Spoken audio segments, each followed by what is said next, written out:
and a first-class weather overall. But that's a solution. One of the other problems when it comes to new development, and there's no new development for poor folk.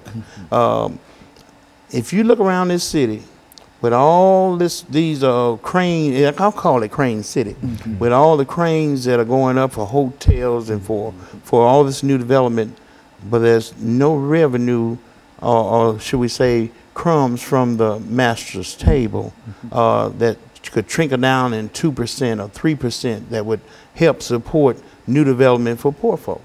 This real estate here in the city is booming, and so the greed is preventing our new mayor, who was commissioner over the homeless for a spell before she became my mayor.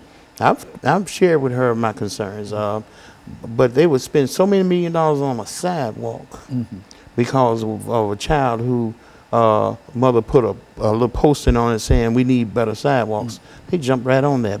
When they talk about better schools, and even a superintendent, they're willing to pay from $160,000 to $380,000 for a new superintendent. All these things are part of that rezoning and all things, but the solution still has to be for the least of these, because that's the Christian way, and in God we trust. And so the poor, yes, will be with us always, but we need to look at the poor and bring them along with us.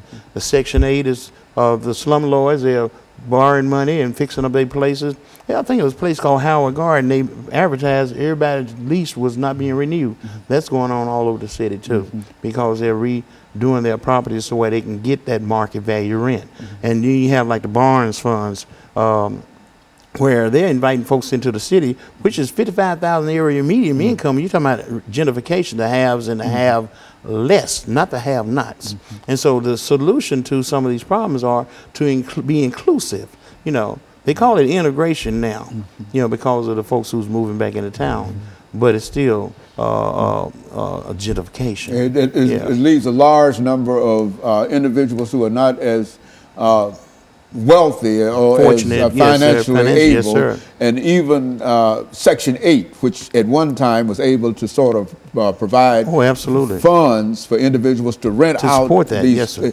But now they're not renting to them. And I would imagine has the money in Section 8 gone up any in terms of the money is available, but and they're giving out vouchers left and right, but people are saying, I mean, you know, they come to me all the time. Where can I? Do you know where I can find a place to live?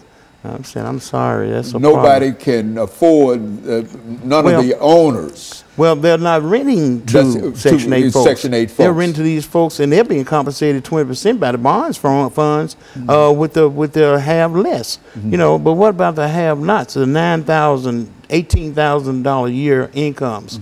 They can't afford this type of rent, you know, and they're being forced out too, by the way. Pastor Walker, speak to that.